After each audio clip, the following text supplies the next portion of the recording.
Nintendo stuff. Welcome to Nintendo Stuff, episode 81. I'm your host, Brandon Miracle. I'm joined by co-founders Logan Welliver and Paul Anderson. How you guys doing? Doing real good. I'm eating chicken. Well, fake chicken, vegan chicken, so not actually chicken. But chicken in the broader sense. Basically. For a second I thought your vegan chicken killed your stream. No. So what else is it plotting? Today's a big day. We had our first full-length Nintendo Direct since September 2019. 530 days of no Big Boy Direct. And we just came out of it. It only ended a little over an hour ago. And I came away pretty happy for the most part. How are you guys feeling?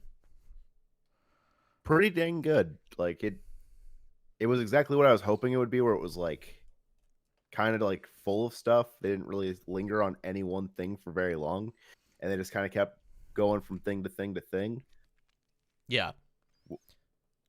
Well paced 50 minutes. For what they promised us, I think they kind of over delivered. I don't know. I feel like the hype hasn't truly settled in. I feel like as we talk about it here for the next hour, it'll probably hit me a lot more as we kind of like really dig into some of these titles that I'm like, Yeah, I think. But yeah, a lot of heavy hitters, honestly. There's a lot of stuff that was announced in this direct. A lot of big, a lot of little. A good mix. Yeah, a really pleasant mix. And we'll start with what they announced at the top of the show, being Pyra and Mithra coming to Super Smash Bros. Ultimate. For someone who has expected this to happen since the DLC started, I didn't see this coming. I'm a little ashamed of myself. Darksflame in our Discord server was all over it, though. It's one of those things that I think like really came out of left field, even though it shouldn't have. Mm-hmm. But I think that's kind of the way Nintendo's been conditioning us with this DLC, because they've just been like throwing a lot of like third party like right in our face. So for them to like dial it back to something that should have been probably in like even the first wave of DLC, it's just kind of one of those things that like I don't think anyone would have really expected. No, I agree. Especially coming off of, like you said, third-party characters like Steve from Minecraft and Sephiroth of all characters. It is nice to kind of go back and get another first-party rep. Two, technically, in this case. This is also a transforming character, so Pyra and Mithra are counted as fighters 79 and 80, but you don't select between them on the roster. You transform, I'm assuming, using like down B or something. So similar to Pokemon Trainer. Santi in our chat had a very negative reaction to Pyra and Mithra. I think this is cool because from the looks of it, it looks like Pyra and Mithra play similarly, but I'm assuming like their specials are probably different. So technically, we got a stance change character, and I think that's really cool. They even showed Pyra transforming into Mithra in the middle of a combo, so I think there's going to be a lot of cool combos and strings possible using Pyra and Mithra. We don't know a lot yet, though, because Sakurai Presents isn't happening until next month. They really threw this one out early. It was really funny to me because I expected if they like started talking about Smash, they'd stick with it for like at least like a bigger chunk of the presentation than they did. But they're just like, okay, this is it. Next thing.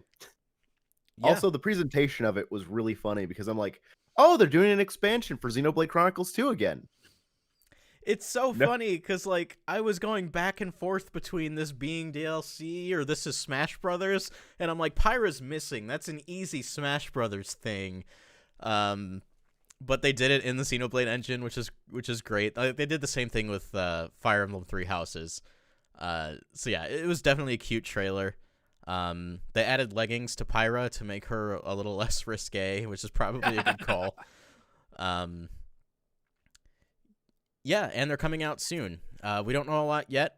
we're getting Rex's grandfather is the stage, which I thought was a cool choice. So like it's a scrolling background, but the stage itself is fairly stagnant. It's cute, but it's fitting for the game. So I think the main thing about this reveal for me is not so much that I'm excited about these characters. I think it's a great choice, obviously. But it also just reminds me how I haven't played those games. Like I played a good chunk of like the first Xenoblade Chronicles, never actually finished it, and I haven't touched Xenoblade Chronicles 2. So now it's really hitting me that I'm like, I should probably pick up these games and dive into them. I just think about all the games that I have to play, and then I'm like, oh yeah, let's put 2 JRPGs on top of that. I mean, if there's anything that Smash Brothers is for, it's making you like feel bad for not having played the game the new characters are from. Because that was my first thought too.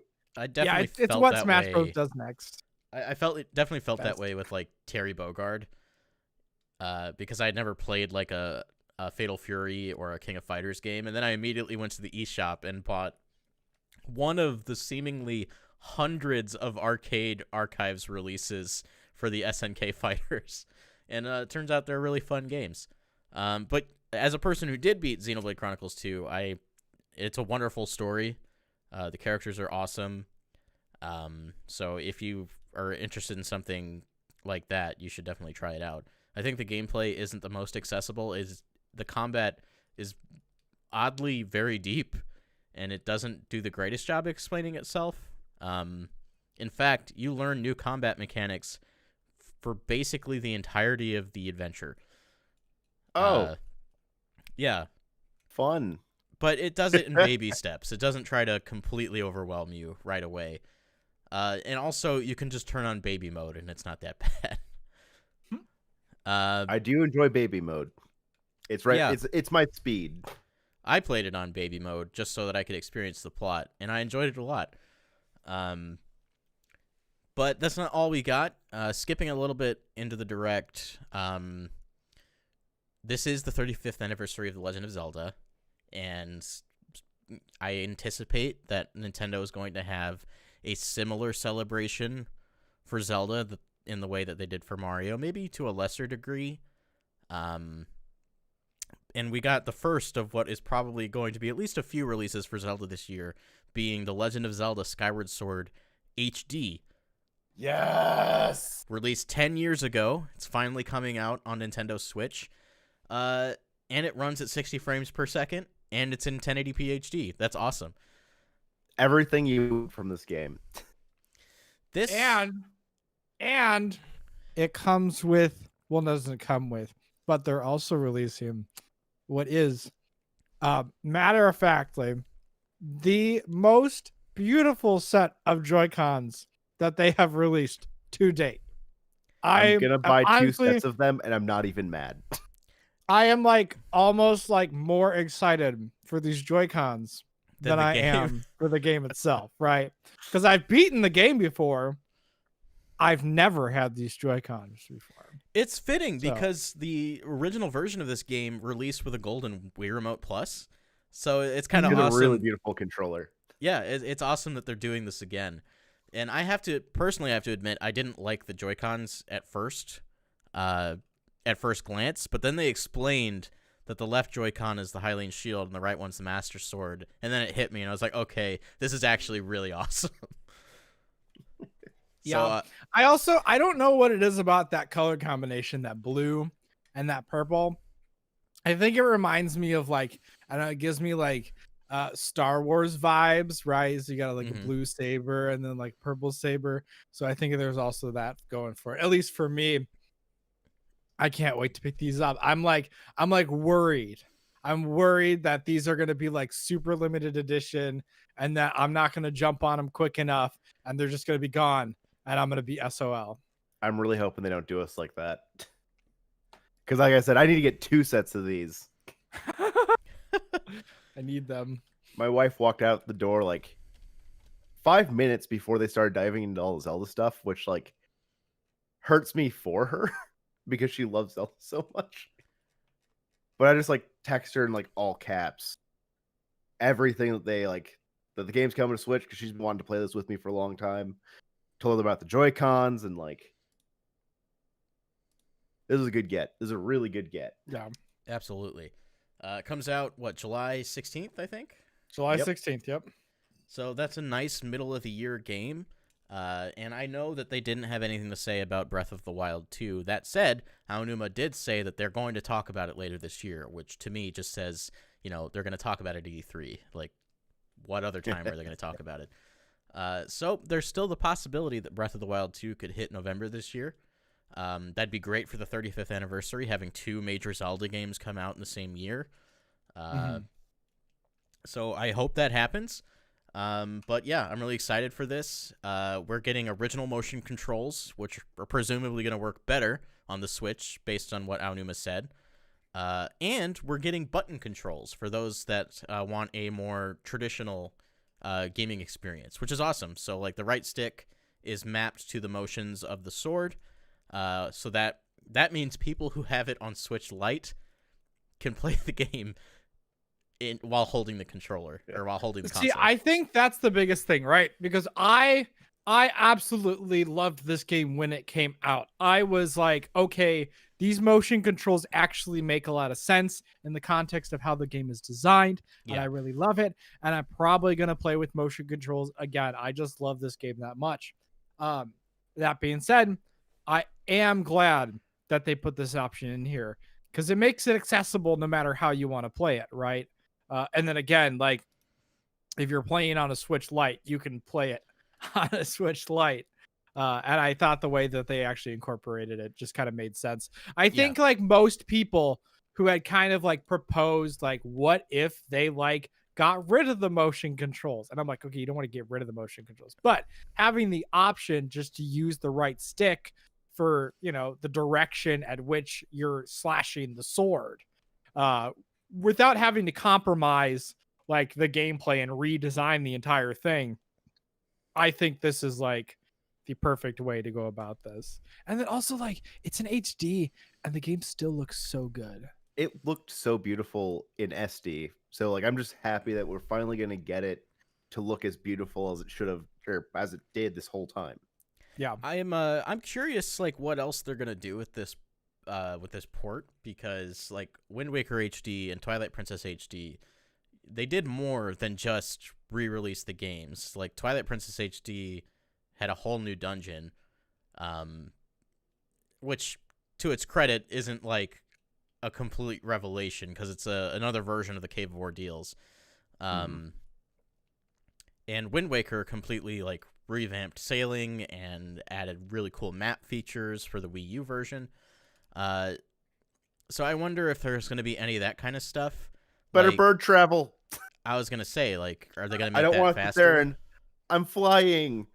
Can they also maybe add more to Skyloft and just the Skyworld in general? Because it's very empty. It's not rewarding to explore because there's nothing to see. So I hope that changes. You know what? You know what they should do? They should add green pipes. So once you visit, you just like you set a green pipe down and then you just go from one place to the other. Perfect. I mean, I would take a fast travel system. Oh my God, please. The fastest way to get around is to fly back up to Skyworld and then drop down somewhere else. Not fun.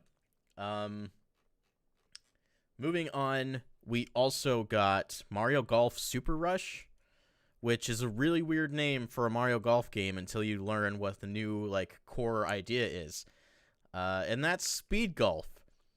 And that finds players teeing off at the same time and racing to the green. It is literally just all happening all at once. So everyone hits the ball, then you run, you use power-ups, and try to beat your friends to your ball so you can keep going. It's really silly.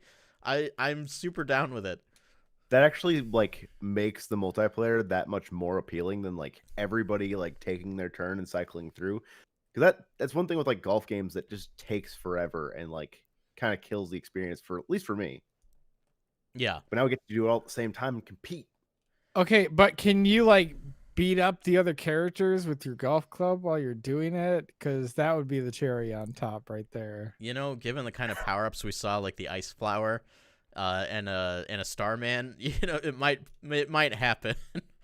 I want a golf cart. Honestly, like that's some of the best like multiplayer right there, right? I mean, I even like you know, we were playing 3D World the other day, you know, online.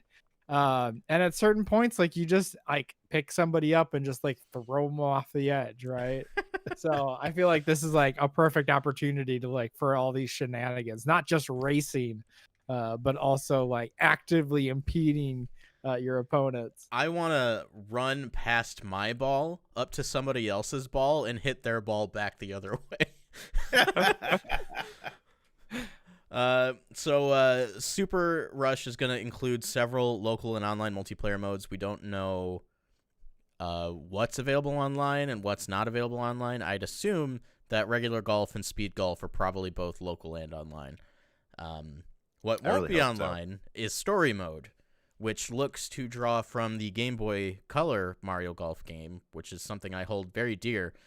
It's an RPG, and they're bringing it back, which is awesome. It looks to be a little bit more interesting than the RPG mode they had in Mario Tennis Aces, which was really just Mario going around a world map facing challenges, while this feels a little bit more like what we experienced on Game Boy, which is just an overworld. You run around it, you see people, they have challenges for you, you have golf tournaments, you get experience points, and you can put those points into your individual skills. That's exactly what I was hoping for, and it's here, and that's awesome. I mean, I've probably mentioned this a few times before, and anybody else will like agree. Everybody else will agree if you've ever played it. But like, you know, Mario Tennis for the Game Boy Color is like the definitive Mario Tennis experience, right? Just the whole story mode, the fact that you're just going back and forth and you're beating higher opponents and you're climbing the ladder, and at the very end, like you don't see like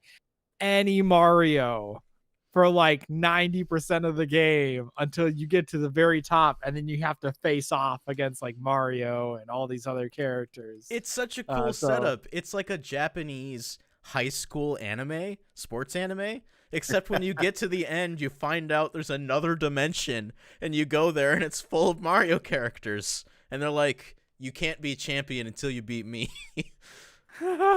So yeah, like that's totally the vibes I was getting from this. And I also appreciated that they're like, okay, we're gonna use the Mii's, man. Yeah. Like they're not just like our reassurance that like we're not just like abandoning like the Mii's.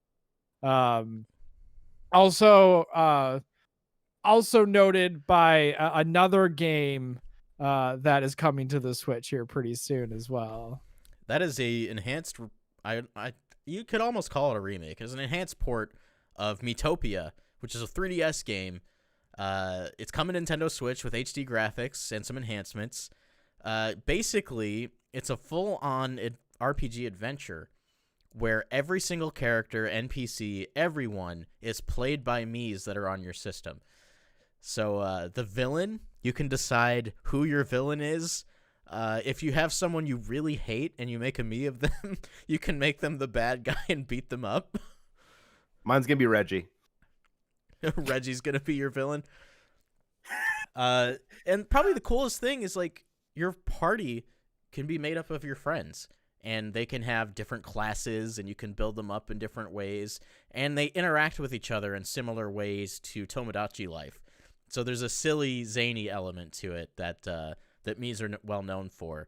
So if you missed out on this on 3DS, I'd highly recommend you pick it up. It's stupid fun, it's silly, and it's exactly the kind of thing I wanted Switch to have. This is another game I popped off at, actually. I saw it and I was like, Mii game! Have either of you played Metopia before? No. Nope. Definitely I recognized it like when it showed, but like I don't think I touched it. I imagine this will probably release as a budget game. $60 is probably a lot to ask for a originally $40 3DS game. They're adding some more cosmetics and some other stuff, but by and So large, $50. I hear you. there you go. But by and large, it appears to be the same game. I hope that we get a new Tomodachi Life. That would be like the next thing I'd ask for. Bring the Miis back, man. Miis, they deserve better. They're fun. Yeah, I'm still waiting on a Mii Sports re-release or a Mii Sports Resort. Mhm. Like just bring the franchise back under the Mii banner instead of the Wii banner. Yeah, totally. Moving on from that, we have the next game from Square Enix's Bravely Default team, who also worked on Octopath Traveler, and that is Project Triangle Strategy. It is a tactics strategy game. Our friend Joe likened it to Final Fantasy Tactics. But if you've played like Fire Emblem, Final Fantasy Tactics, Nobunaga's Ambition, something like that, you kind of know what you're getting into. It's a grid-based strategy tactical game with this gorgeous 16-bit art direction that's also 3D. It's really neat. And it has full voice acting from what it sounded like. There's a lot of production value here. There's a demo available for this game now, so if you want to try it out, it's already available. I'm actually gonna like head out and go play that, so I'll talk to y'all later. I want to give this a shot. I didn't end up picking Octopath Traveler up, but I'm also not the biggest like traditional classic RPG style kind of guy. But this speaks to me a little bit more, so I might give this one a go. Moving on from Project Triangle Strategy, something that I guess we should have seen coming, Fall Guys Ultimate Knockout is coming to Switch. Was it this June or this summer? Summer. It looks to be just exactly the same game as it is on PlayStation. So, I mean, but at this point, like, there's been like, I think they're in their third season or something like that. So there's been a bunch of extra content and remixes of other events. So I imagine that, like, I haven't played it in like pretty much since like the first few weeks of launch. So I imagine like there's quite a bit more content, and I imagine it's probably going to get better as time goes on. Though I don't know if I'll end up picking it up, but I'm glad it's here. That's for sure. I'm glad it's that definitely like a good console to have it on. yeah, right. It just kind of it fits. It makes sense. It's appropriate. That was my summation of it. Is like, oh, it's on Switch now. That's appropriate. I can just imagine you like laying back in your lounge chair. Yeah, that's appropriate. A game that kind of caught my eye is Knockout City, which is a dodgeball game from, was it Valen Studios, published by EA. Yep. IGN just released a preview on this. I haven't gotten a chance to look at it yet, but it looks silly fun. Just, running around a sports field with zany dodgeball attacks. I think this'll have a neat little community. It might not be the biggest thing ever, but I think it'd be fun to play. I want to be the ball. You want to be the ball specifically? I want to be the ball. Okay. That's my goal. Now, I don't know about you guys, but another game that caught my eye is Famicom Detective Club. Oh, yeah. Yes.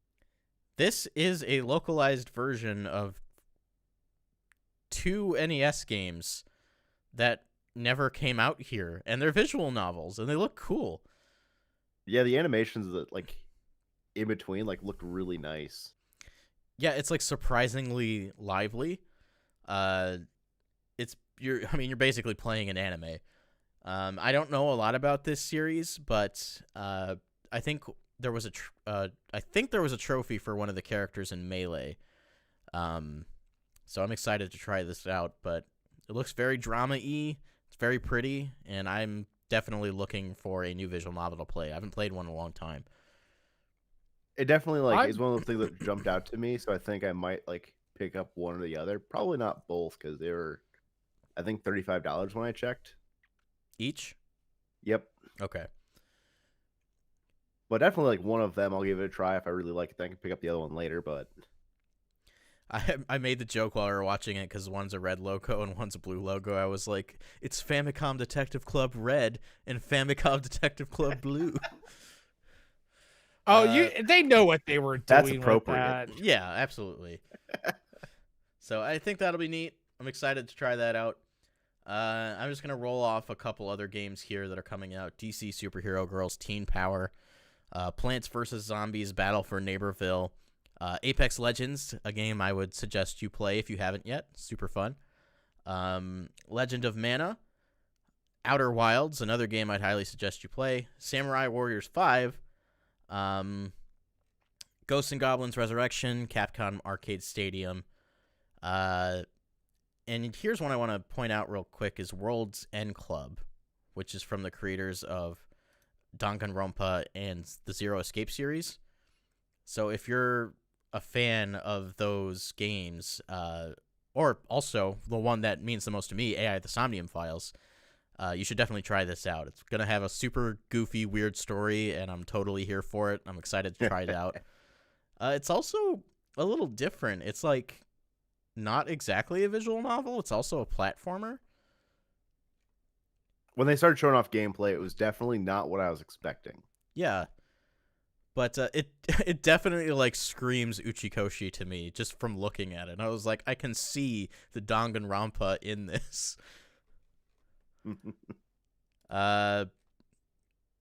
Real quick, we're getting a DLC expansion pass for Hyrule Warriors Age of Calamity.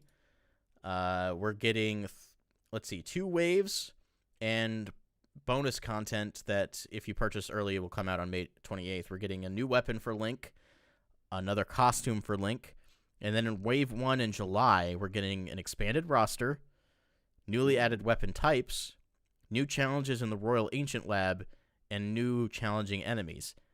And then in Wave 2, which comes out in November, we're getting new character vignettes, new added stages, again an expanded roster, and new battle skills for existing characters. And this is all for just $20, which sounds like a good deal. Yeah. I didn't have any 100%. Go ahead. I'll just have to finish the base game first. You really should. It's not very long. I want to. It's just I wanted to do it with my wife, and it doesn't work well. Don't play the multiplayer. It's bad. It's just actively bad. But I definitely immediately pre-purchased this as soon as it popped up on the eShop. I wasn't gonna get away with not. For someone that 100%ed this, I'm very, very open to just having more content. I kind of already know who the characters are, just because I know what the full roster is. And 2 of the characters that currently are not playable are Pyra and Robbie, and they're in the artwork. So I think we're getting them. I know of one other character that's probably going to end up being playable. Outside of that, this is a complete mystery to me. There could be more stuff that they haven't alluded to. That said, if you don't know what the full roster of Hyrule Warriors Age of Calamity is, there are a lot of surprise additions in that game. Stuff you would not expect, and it's awesome. Reggie. You can play as Reggie, right? I wish. Honestly, I wouldn't be surprised. Some of the cuts are very deep. So yeah, play the game. It's really good. Let's see. We got another look at No More Heroes 3. It's Travis Touchdown versus Aliens. Sounds about right for that series.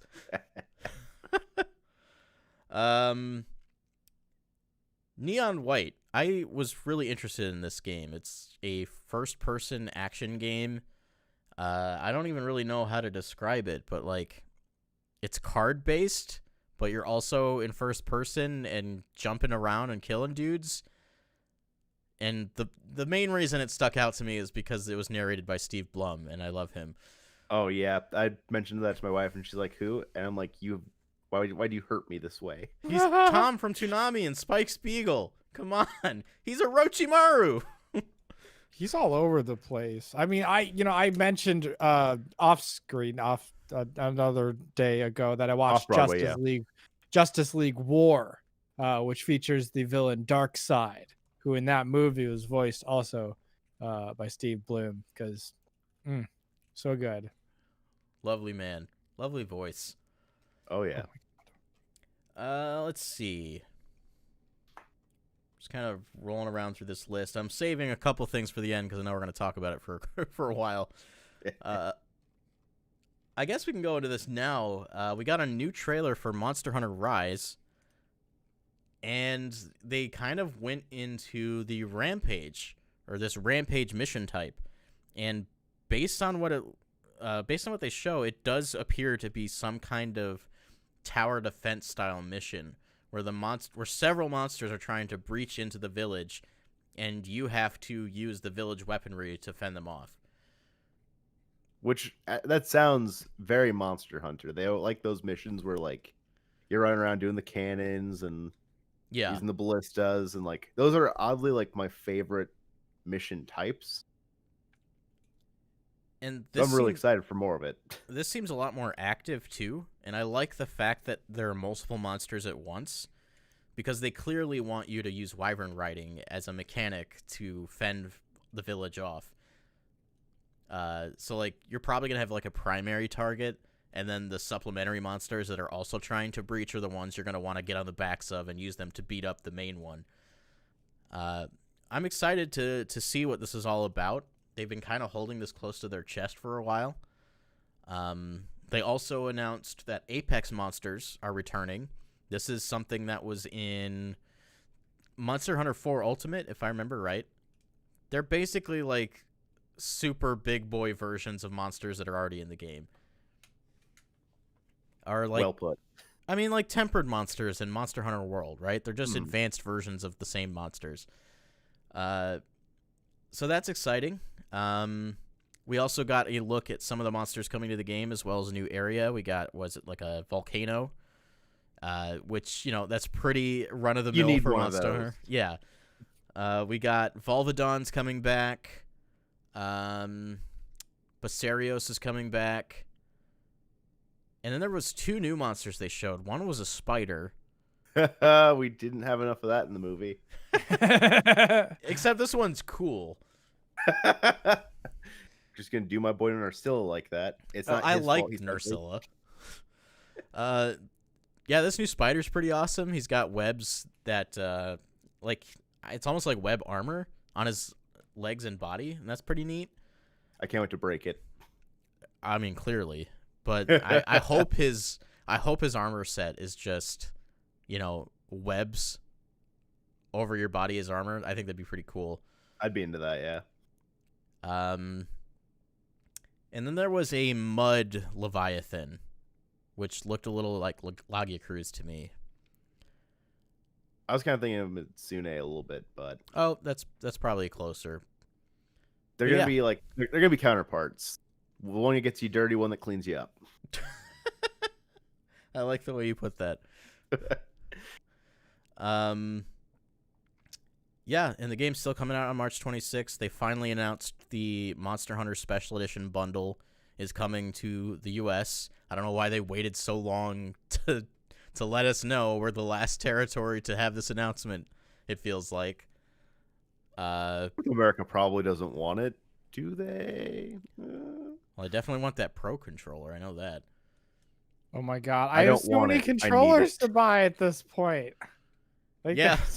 Why do I want these controllers? There were multiple controllers in one direct. They're sapping our wallets dry.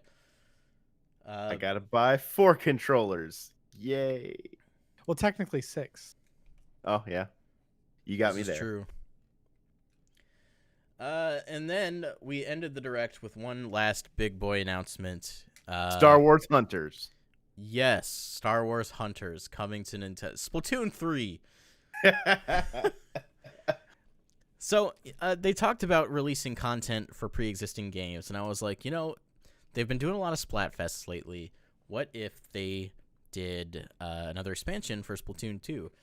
And I made a couple predictions in the Discord server last night. I was like, Splatoon 2, Calamity, Inkspansion, excuse me, and Splatoon 2, ... Splatoon 3. But instead, they just went the whole extra mile, and we're straight up getting Splatoon 3. this really caught me off guard. How are you guys feeling about this one? Very, very excited, but it was also like very, very unexpected.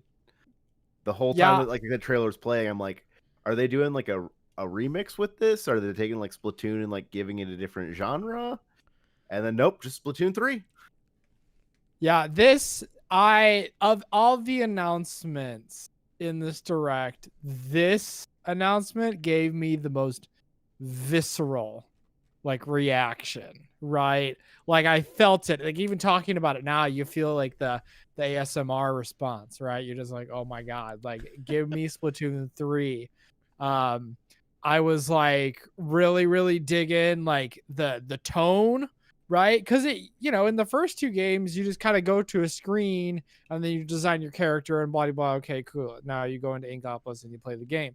Where in this game, it's like, okay, you are in this like wasteland, and you're looking pretty hardcore. And then even like, oh, you choose the eye color, and the Inkling like takes off, kind of lifts up their glasses so you can see the eyes, and then puts it back on. They're not just I liked a lot of like the hairstyles that they had going on. And then like you went over and they're like, there's, this little salmonid, and they're like, okay, he's right here with you. And then you're like, oh my god, what are they doing here? Is this a spinoff? Oh no, it's actually Splatoon 3. And also like it's giving me like total like Splatoon 3, but like Mad Max vibes, So and then they heckin' like pulled that BS at the end. Oh, the BS that it's coming out in 2022. 2022, like like it hurts. What a tease. And they like barely even teased like the actual gameplay. Like they showed off like a new like some new sub weapons, and then obviously some new main weapons, and then also the fact that like the way you enter the match is different than just like spawning at a certain spot and then going out from there. But that's like all we know. I want to focus on that for a bit because I feel like that is specifically to address an issue with Splatoon 2 and Splatoon's original multiplayer. Spawn camping was a big problem in Splatoon and Splatoon 2, where like if you got wiped hard enough that the entire opposing team could get to your spawn, they could lock you in your spawn for the rest of the match. And now it seems like to me that since you don't spawn on the field itself, you can more directly choose where you land on the field, and that's going to completely change like counterplay in Splatoon 3. So this to me already reads like a bigger jump from Splatoon 1 to 2. This feels like more or less what I thought Splatoon 2 would have been from the get-go. Yeah.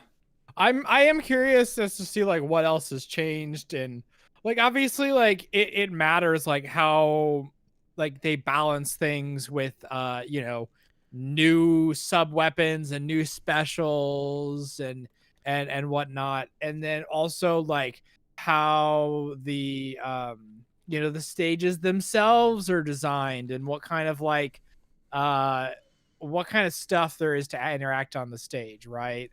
And like they added a bunch of stuff in Splatoon 2, so it's going to be really, really fascinating to see like what makes the cut for Splatoon 3 from the previous games, and then what doesn't, and then also like obviously what's new, because there might be some stuff that we really missed, because I mean there's stuff that was in Splatoon 1 that didn't make it to Splatoon 2. Some like really OP specials and whatnot. Yeah, they had to cut like the big squid one because you could just win tower defense mode with it. Just by like popping that special and sitting on the tower, you could like guarantee you win. Right. We got a look at what appears to be a new weapon class, which is a crossbow, or maybe it's just a regular bow. I don't know. Bow. Yeah, it wasn't a crossbow. It was just a bow, which was really rad. Yeah, that's super cool. I'm excited to see what that's all about. the new weapon classes are probably the biggest thing that I'm excited for when it comes to a new Splatoon game. Because like if we get something as neat as like the Splat dualies, it just expands the multiplayer in more ways. Yeah, like obviously, like maybe there's going to be something in addition to the jump and the dodge, right? So the Splat dualies had the dodge, so maybe there's going to be other functionality there that in addition to those two things. Also, just like this opening area, it almost feels like the Inkling is walking around an open world. And I don't want to say like completely open, but more open than like the single player levels we experienced in the first two games, which are very Mario Galaxy kind of jump from space to space kind of thing. This is a unified plot of land that the Inkling is just traversing. So I want to know more about like the design philosophy of the single player, because it already seems like it's going to be very different from what we've had before. I hope that's going to be more lore heavy. Like, and even more like apocalyptic lore heavy. I kind of I really want to know what is happening in this world, and they're already like teasing that. Finish the Octo expansion. Yeah, I know. It's the prequel to this game. I can tell you that 150% that this is the prequel to Splatoon 3, because that also gets very apocalyptic once you get to the actual story portion of that. Right. That said, man, I'm just so excited because we're leaving Ankopolis for the first time. We're going to a new location called Splat City, and it looks really different. There's a more punky kind of I don't want to say cyberpunk, but you know what I mean. Just like a very different attitude compared to like the cool hip kind of Japanese hip-hop style of the first two games. Also, I do want to make a slight correction. You said Splat City. It's Splatsville. Oh, Splatsville. I'm sorry. Yeah, and it says, okay, here's the description in the YouTube video and also what they put on like Twitter. It says, in the wake of chaos, enter the sun-scorched Splatlands and the new city, Splatsville, inhabited by battle-hardened Inklings and Octolings. New weapons, moves, and more await. So be sure to keep an eye out for updates in the future. Like, they are hyping this up. This is going to be like such a, I don't know. It's going to be different, but it's not going to be that different. It's going to be it's like not new, your little brother it's going to be just good old Splatoon. I can't believe Splatoon 3 exists. I can't believe we're already 3 entries into this series. Like, does that not seem unbelievable to y'all? Because it felt like it was a little soon for 3, but I'm also very, very welcome to it. If there's a franchise that deserves it, it's Splatoon. And we like discussed this slightly. Like it was like a 2-year gap between like, or maybe a 3-year gap. Like maybe 2014 to 2017. It was 2015 to 2017. Okay, so it was a 2-year gap from Splatoon, which came out on the PU. And then the Switch, and obviously like Splatoon did really, really well for having be on such a limited install base. And then obviously like Splatoon 2 has sold over 10 million units. And then 5 years later, I mean, it's been 4 years, but it's coming out 2022. So there've been 5 years since the last game. That's not a lot of time. I mean, that's a good amount of time between, entries. When did and again, like I don't this what? When did the Octo expansion come out? 2018, I think.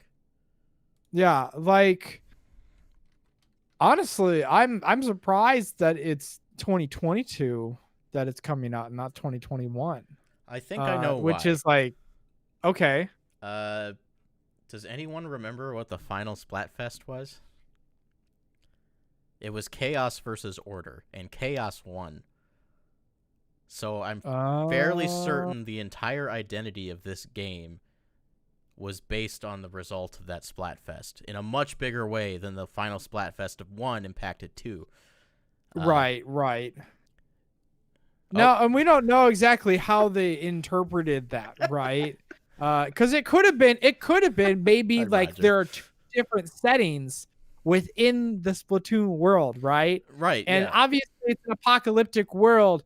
And so, like, let's say Order had won, maybe it would have been a different part of the map. Maybe like a bougie, like, city where all the rich people are, and then there would That's be like, Splat City. kind of, That's the expansion. yeah, right. And then this is like chaos, right? This is like, oh, this is most of the world, right? Yeah. That everything's kind of in disarray and things are dark and people are kind of, it's a little bit grittier, which honestly, I'm so much more down. Like, I'm so down for this. This makes me so excited. Yeah, I love their approach to this and just like how much influence the player base has over the future of the series. Like, I think they just like take it and just they run with it so well. Yeah, they really do. I mean, obviously they had less time to do it between 1 and 2. But it'll have been 3 years since the final Splatfest by the time Splatoon 3 comes out. So like they're going to have so much time to take that result and really make something special with it. And I have to wonder if some of the other Splatfests that we've had are somehow going to play into the world design. Oh, Logan, Mustard. Logan, you look like you're burning. I'm just like every little piece of this is just got me so hyped. So honestly, one of my favorite things about literally anything, is color. I love color. Yeah. So Splatoon is like, just, it really hits that. And I don't know why I get really fixated on the color combinations for these games. So like obviously the first one was like blue and orange, right? And then the second game, which, oh my god, I love the color combination for the second game, was the green and the pink. Yep. And right now this one, it's like a yellowish green and then the purple, which is all color combinations that kind of already existed in the game. Like when you go into a It's match, our color combo. I'm This game's just for like, us. Yeah. I'm so into this right now. I don't even know how to words right now. Like, it's just if you haven't noticed, I'll say something and it's not the word that's supposed to come out. I think it's because Splatoon 3 broke my brain. Just a quick prediction on this too. I'm calling for the Order expansion. I think you might be onto something with that because clearly they had some idea what the Order world would have looked like. So I think Order expansion makes sense. And dialing back to the Octo expansion really quick, I think in terms of how the story is going to play out, at the end of the Octo expansion, I won't get into the overall thing that happens at the end of the Octo expansion, but the main thing to take away is that the Octolings escape the underground life that they've been living and integrate into daily Inkopolis life on the surface world. So I'm assuming that chaos reigns because of some kind of war that takes place or just kind of disarray from the fact that Inklings and Octolings live together now. And so we're going to a city where that's already happening. So I wonder, like, how deep that's going to play into the story. There's so much potential here. Splatoon has such a rich, exciting lore, and they really do so much cool stuff with it. Please finish the Octo expansion. I'm like, honestly, I'm at that point where I'm like, oh my god, I don't understand why I haven't. I think, but that's my brain. That's like mental illness in general, just living in the society and whatever. But I'm like, man, I really do. And so now my brain is like, it's like Pyra and Mithra. I'm like, oh my god, I really gotta play these games now that I haven't played. And then it's like Splatoon 3. Oh no, I have a whole massive section of Splatoon 2 that I haven't finished. And now I'm like, okay, can we finish up the podcast? Are we done yet? Because I'm about to like throw my Switch into the dock and just go hard on this tonight. One aspect of the plot I want to mention that Santi posted, I think he slightly mistyped, but in the lore, Pearl doesn't know that Marina's an Octoling. She has no idea. So We live in a society, Logan. But yeah, I feel like that dynamic between the two races is going to be a really big part of the game, and I'm excited to see how they handle that. Because what they already did with the Octo expansion, I thought was great. So I think this is going to be really cool. I'm so excited for this game. Do the Inklings and Octolings live in a class society? Yes. Oh my god.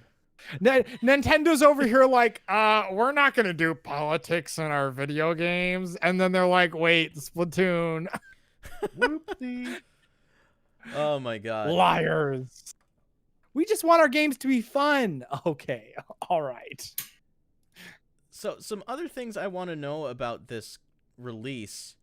This will be the first time that we've had, two separate Splatoon releases on the same system. I wonder if there's going to be any overlap of progression between Splatoon 2 and Splatoon 3. So, like, are you going to carry your gear over? Do some of your weapons carry over? Does anything carry over? See, I don't think anything like that should carry over, because obviously new setting, new characters and whatnot. Yeah. That being said, I would love for there to be some sort of progression, at least like I don't know, like even if it's just as simple as like a stamp that say like, oh, you played Splatoon 2, right? And so maybe you get like a mark or a stamp, or like a on special your cosmetic. Yeah, that kind of stuff. Something that like, if you've played, or maybe it's even not just you played Splatoon 2, but like you played in at least a Splatfest, right? Mm-hmm. So you played before the Splatfest were all completely finished.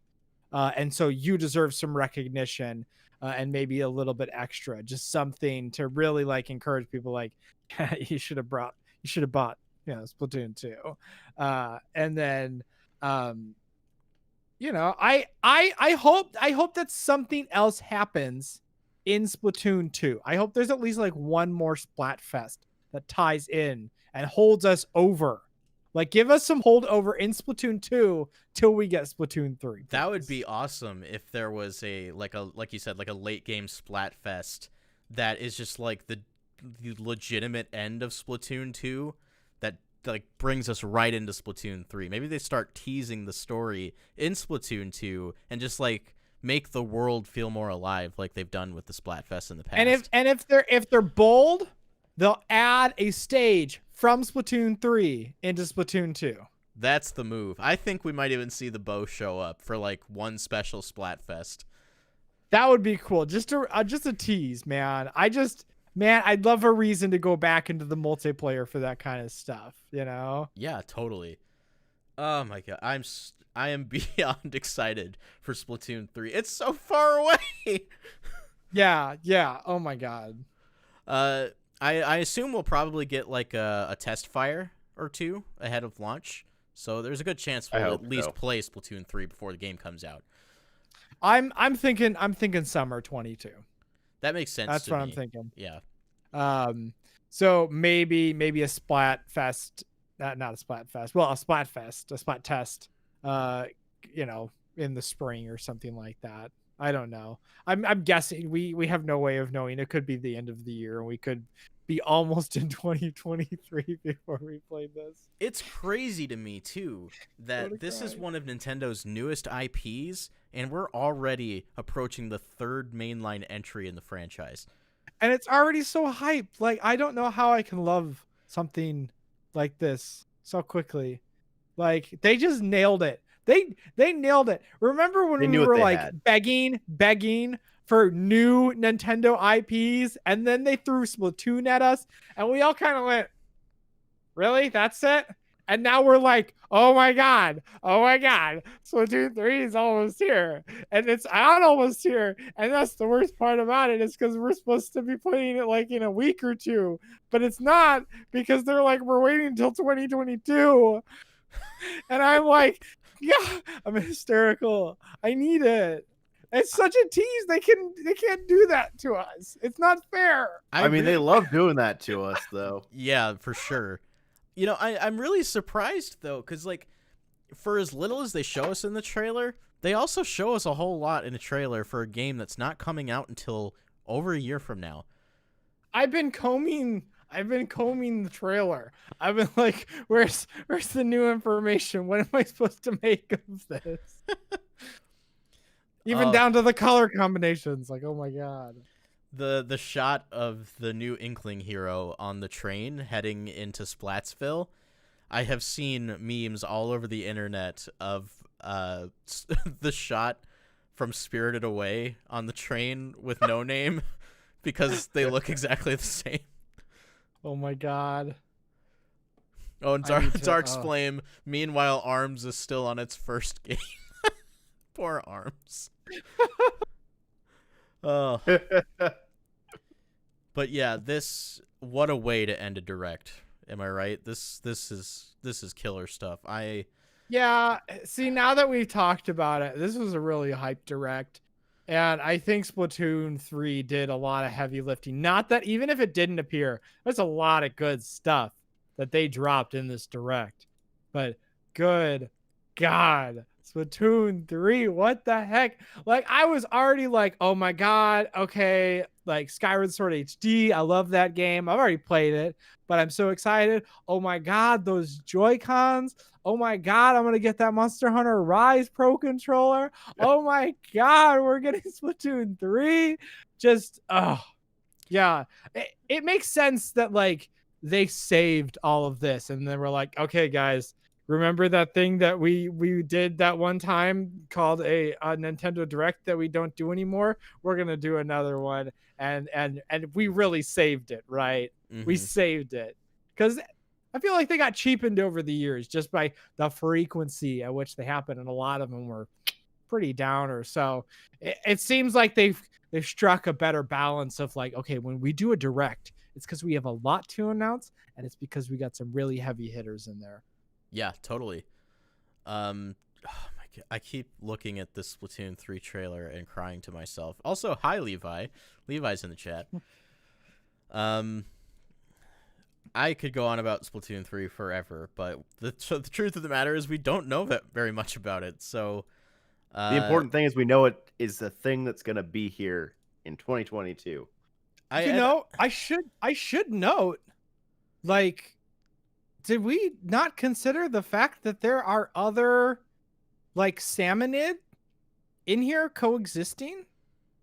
Like, we're not just dealing with Inklings and Octolings anymore. We got the jellyfish, and we got Salmonids as well. Oh, on the train. True. I didn't think about that. Yeah, like, I want to know, brother's like, how are they expanding this? And also, is this like different because of where they are in the world?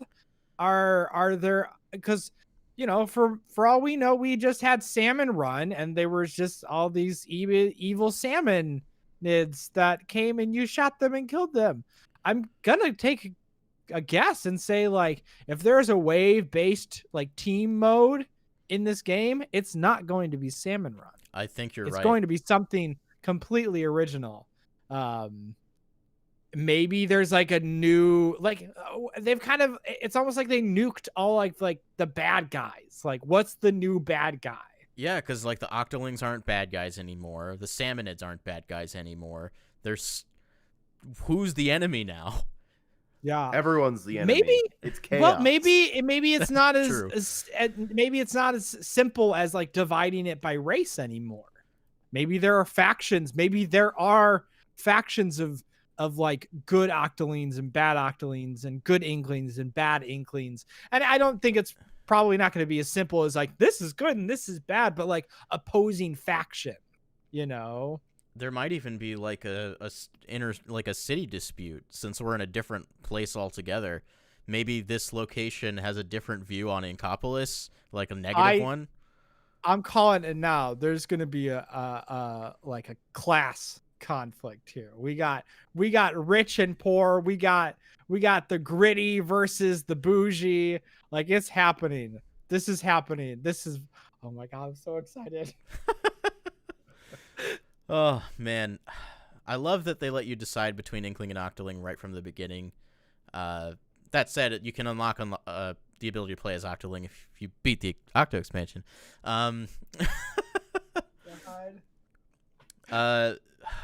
Man, 2022 can't come soon enough. And to think that Zelda Breath of the Wild 2 will probably come out before this game.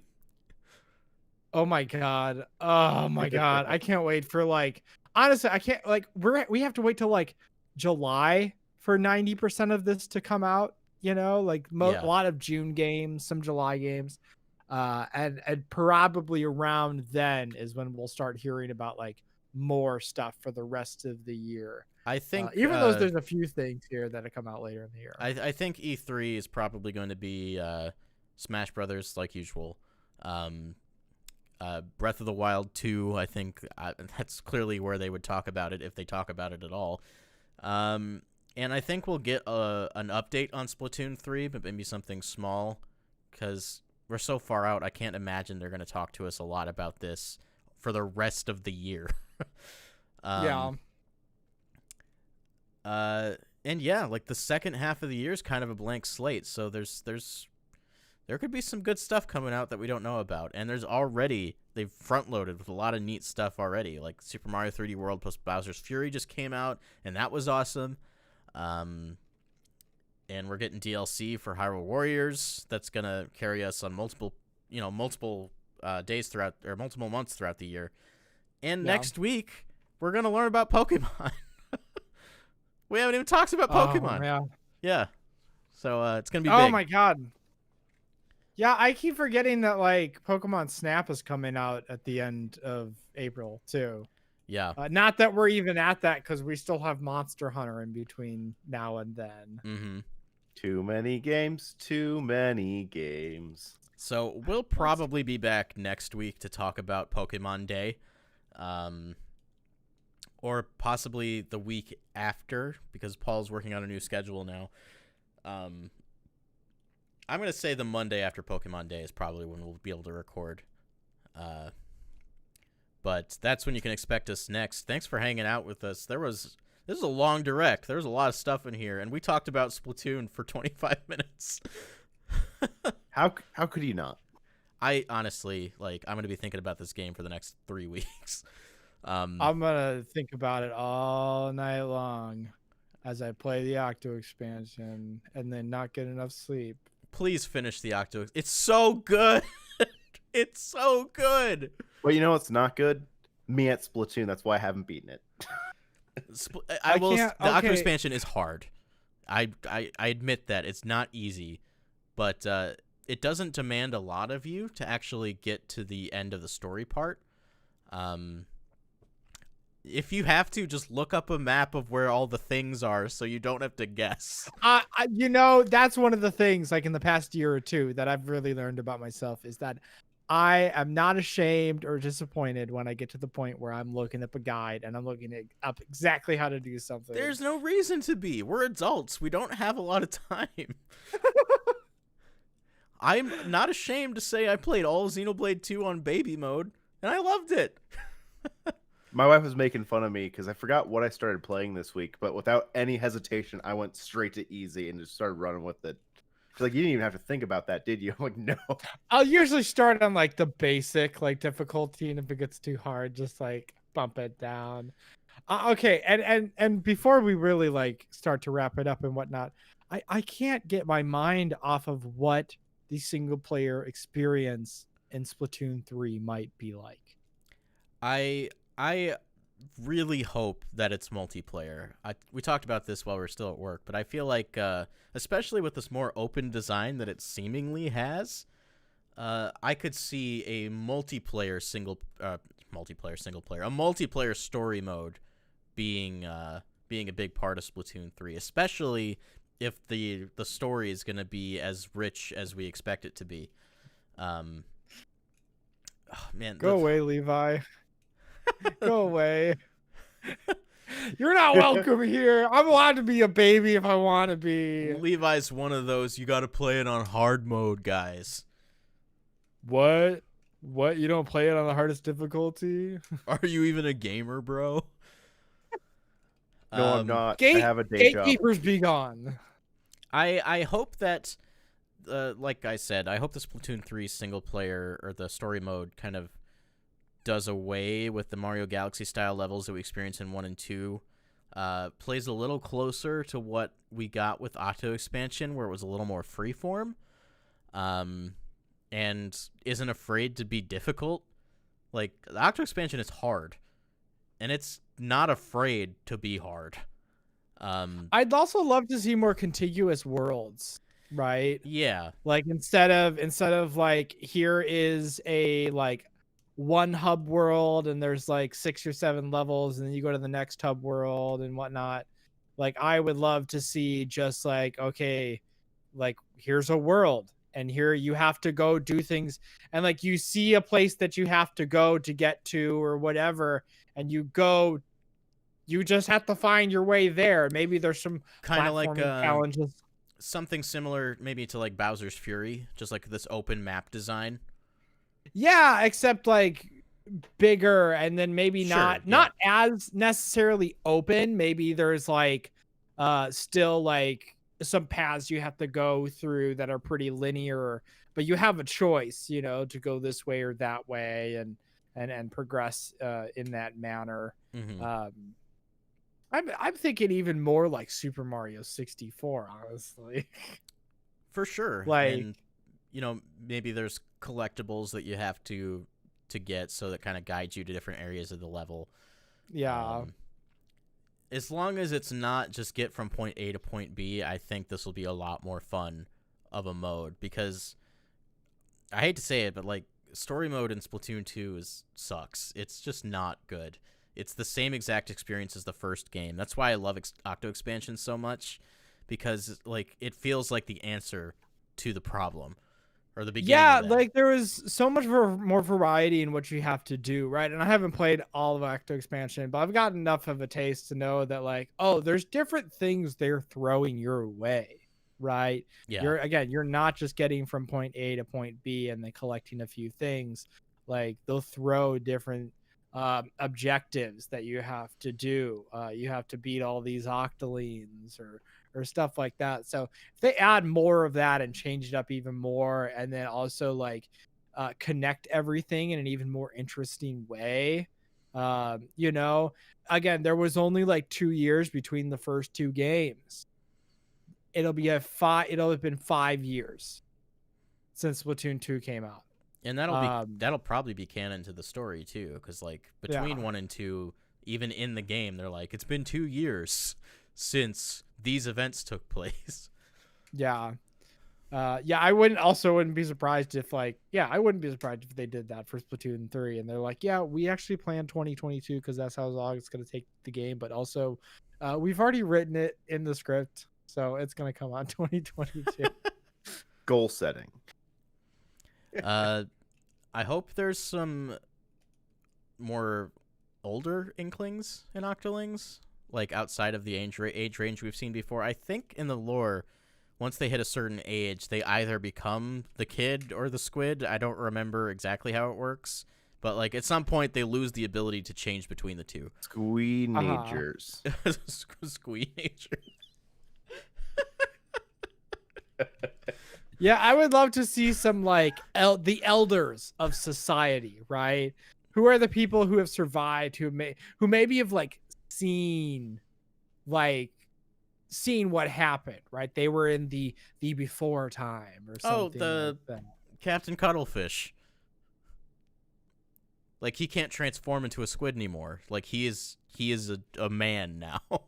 Yeah, but I'd love if they dove into that more, right? Yeah. Just again, I don't know how or why they decided to be like, yeah, we're gonna make the lore like really deep. Actually, it's so rich for no reason. Oh my god, I love it. It's like Phil Collins with the Tarzan soundtrack. Doesn't need to be as good as it is, but here you go. I wanna know. Can you show me? All right, before we get copyright flagged, we'll probably have to end for tonight. Don't worry, it was less than 30 seconds. Follow me on Twitter at @merrileaf_. Follow Logan at LoggyDubs. Follow Paul at Gunnysaurus. Follow us as a collective at Breakroom Arcade. And join our Discord server if you want to keep chatting about Splatoon 3. I could probably talk about it for the rest of my life. So make sure to do that. There's a link in the description below on YouTube. If you're listening to this on podcast services, make sure to watch the live versions that take place on YouTube. Subscribe to Breakroom Arcade. And if you're watching this on YouTube and you're thinking, I'd like to listen to this in my car, well, you can also find this show on your favorite podcasting services. So look us up, subscribe wherever needs to be subscribed, and give us a 5-star rating, too. We'd appreciate it.